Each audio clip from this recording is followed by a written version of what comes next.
let's face it, we didn't welcome Yoko in the studio. I know. Because we thought it was a guy thing. And if she wants to sit in on the session. The Beatles are a name that sparks nostalgia, joy, and even a bit of mystery. Their rise to fame was legendary, their music timeless, but their split, that's where things get messy. For years, fans have speculated about what tore apart the world's most iconic band. Was it creative differences, clashing egos, or perhaps something or someone else entirely? Among all the theories, Paul McCartney's feud with Yoko Ono became a lightning rod for controversy. But was she really to blame? Decades later, Paul has opened up about what really happened between the two and how he feels now. Join us as we dive into the story of the Beatles' rise to fame, their eventual split, and the role Yoko Ono played in the journey. Let's start with how the legendary band first came together. Humble beginnings of the Beatles. The story of the Beatles began in Liverpool in 1960, but the roots of this legendary band go back even further.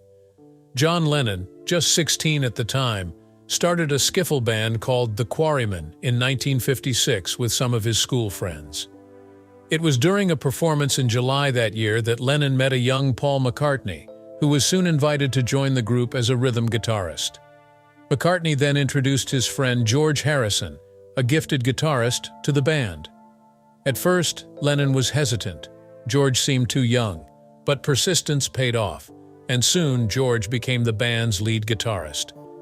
And by 1959, the lineup had shifted as Lennon's school friends left, and he began attending Liverpool College of Art. The remaining trio of John, Paul, and George performed under various names, including Johnny and the Moondogs. It was an era of experimentation, with the young musicians trying out new sounds and struggling to find a steady drummer. Around this time, Stuart Sutcliffe, John's art school friend, joined the band as a bassist and suggested they rename themselves the Beatles as a tribute to Buddy Holly and the Crickets. The name underwent several changes, from the Silver Beatles to the Silver Beatles, before settling on the Beatles in 1960. Little did they know, this name would soon be known worldwide. The early 1960s. In August 1960, the Beatles got their first big opportunity, a residency in Hamburg, Germany, arranged by their unofficial manager, Alan Williams. But they had a problem. They still didn't have a full-time drummer. Auditions were held, and Pete Best was hired just 6 days before they left for Hamburg. It was in this city's vibrant, gritty music scene, especially in the red light district, that the Beatles honed their craft. They played long hours, sometimes all night, and began to develop the sound that would soon capture the world's attention. Hamburg was also where the band faced its first major loss. In 1961, Stuart Sutcliffe left the group to focus on his art, making Paul McCartney the bassist. Tragically, Sutcliffe died suddenly from a brain hemorrhage in April 1962, leaving the band devastated.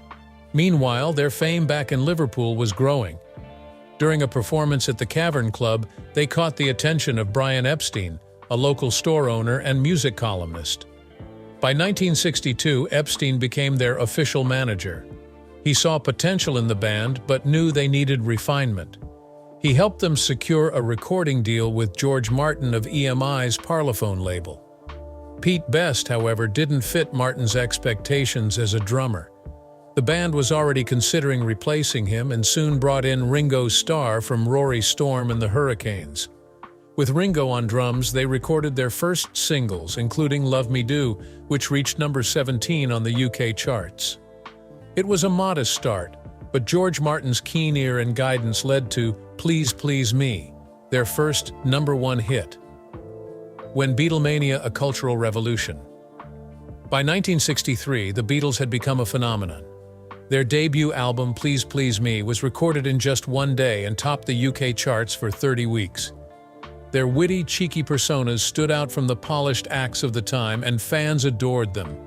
The press coined the term Beatlemania as screaming fans began flooding their concerts. Their charm wasn't just limited to Britain. In February 1964, they made their US debut on The Ed Sullivan Show, drawing a record-breaking 74 million viewers. America, still grieving the loss of President Kennedy, found joy and excitement in this British band. The Beatles didn't just entertain, they uplifted. Their success in the US also paved the way for other British bands like the Rolling Stones and the Kinks to gain popularity overseas. The Beatles achieved unparalleled success. At one point, they held the top 5 spots on the American charts simultaneously, a record that still stands today. But their popularity came at a price. By 1966, the constant screaming at concerts drowned out their music, frustrating the band. After years of relentless touring, they decided to stop performing live, marking the end of an era. But as the 1960s drew to a close, cracks began to form within the band. The Beatles' final days and separation. Disagreements over finances and creative control created tension among the members. In September 1969, John Lennon privately announced his decision to leave the Beatles. To avoid affecting album sales, the news was kept secret from the public. Their final studio album, Abbey Road, was released later that month, selling over 4 million copies in just 3 months. It was a bittersweet success, topping charts and showcasing the band's unmatched talent even as their unity unraveled. The official split came in December 1970, when Paul McCartney filed for the dissolution of the band's partnership.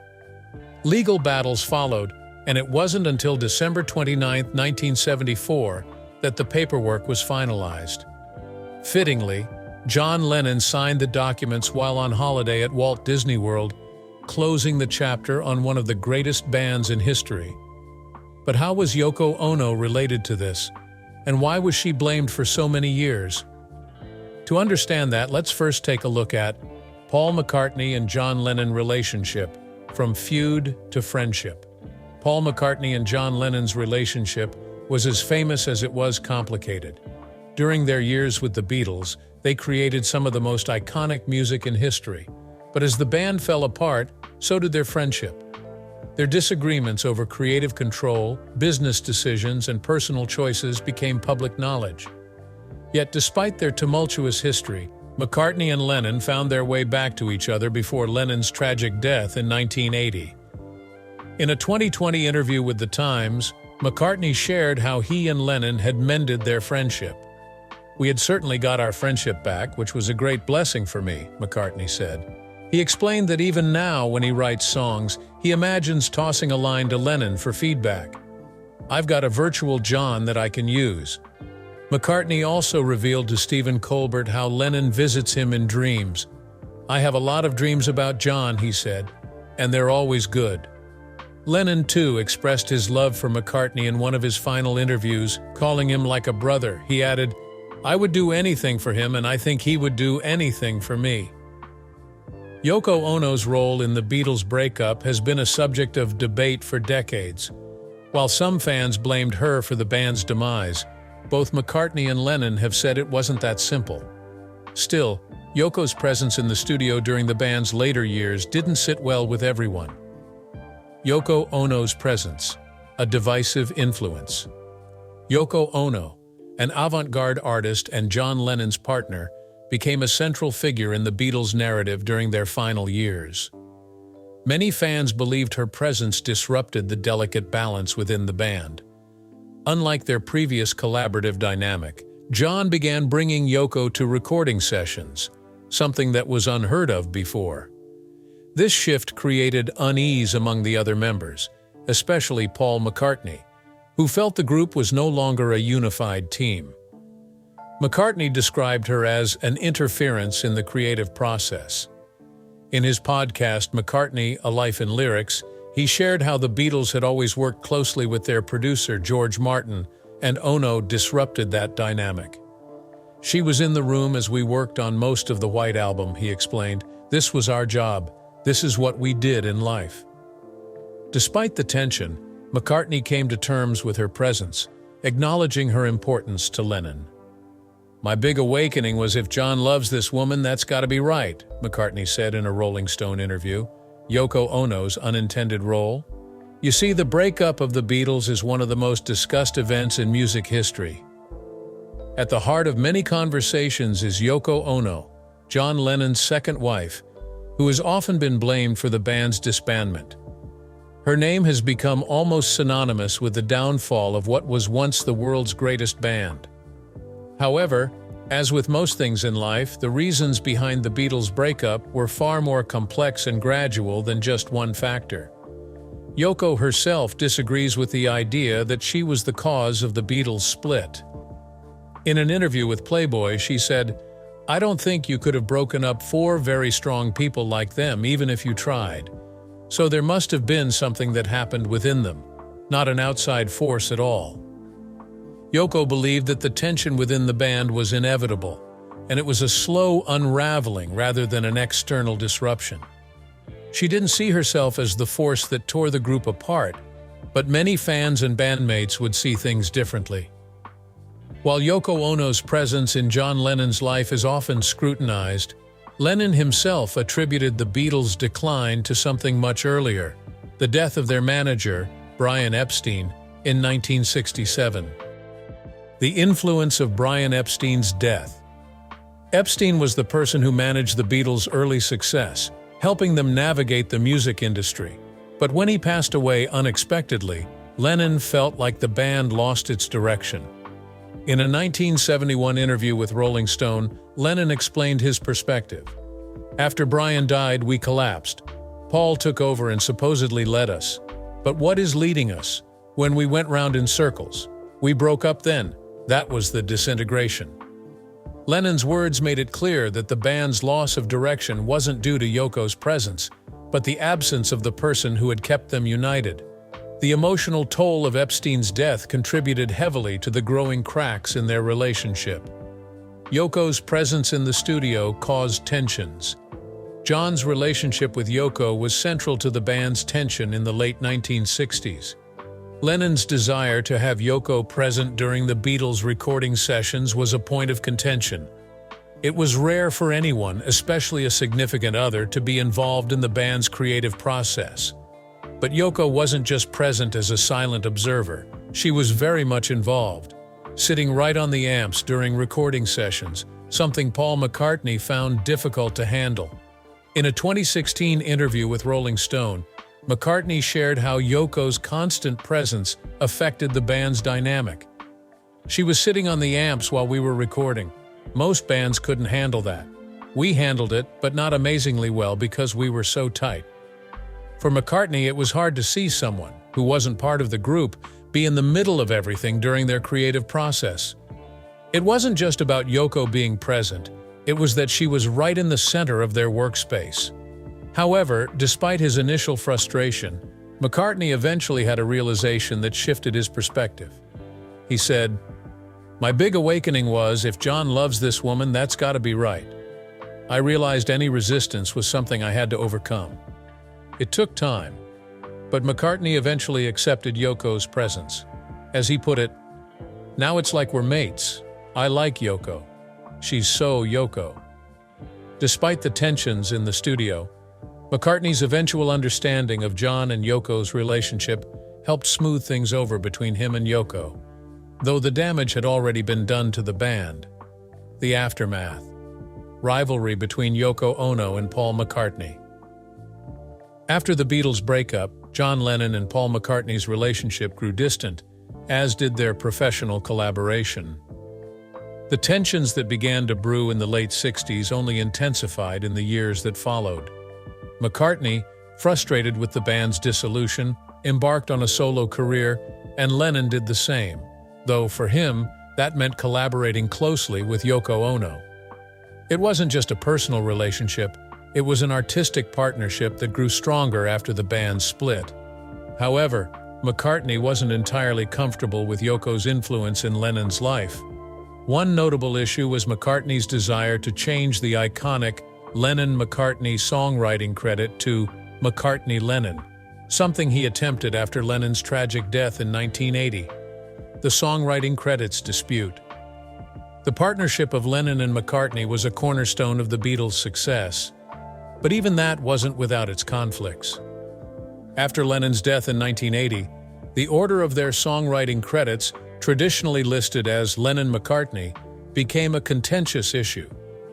McCartney wanted to reverse the credits to McCartney-Lennon on some songs, particularly those he felt were primarily his work, like Yesterday.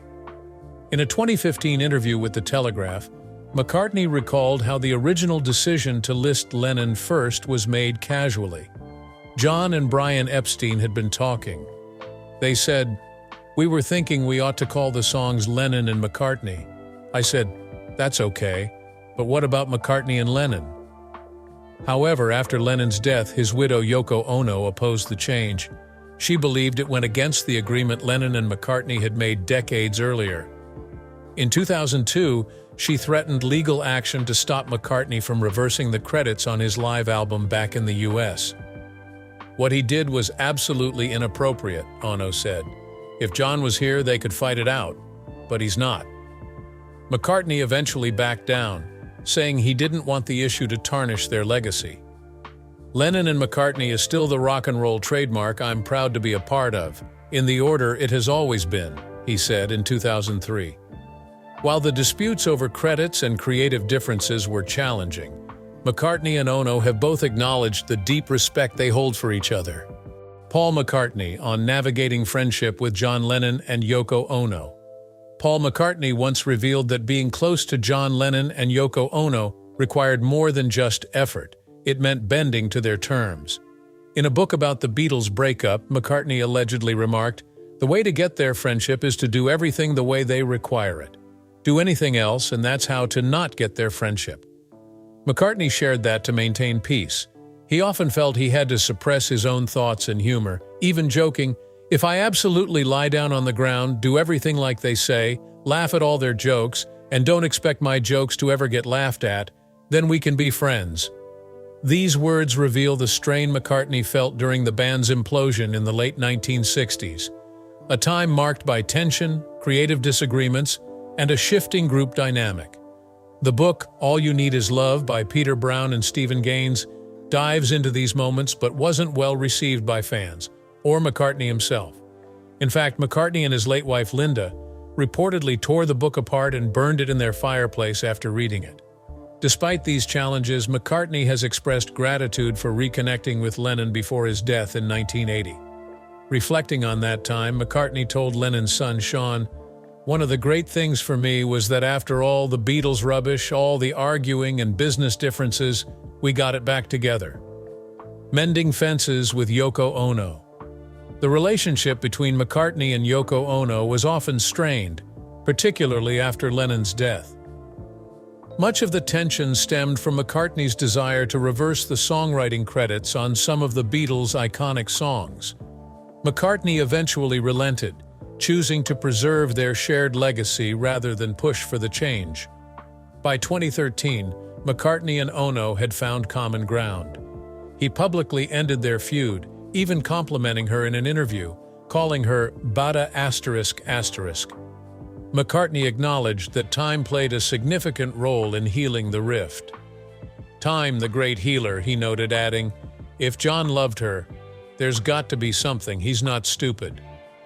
The end of the legendary feud. Over the years, they've managed to build bridges despite the tension that once existed. Ono, who was often vilified by fans, never harbored lasting resentment toward McCartney. "I never felt too bad about Paul," she said in 2013. "He was my husband's partner, and they did a great job." Her words reflected an understanding of the bond Lennon and McCartney shared, even amidst their disagreements. McCartney, for his part, credited George Harrison for helping him let go of his anger.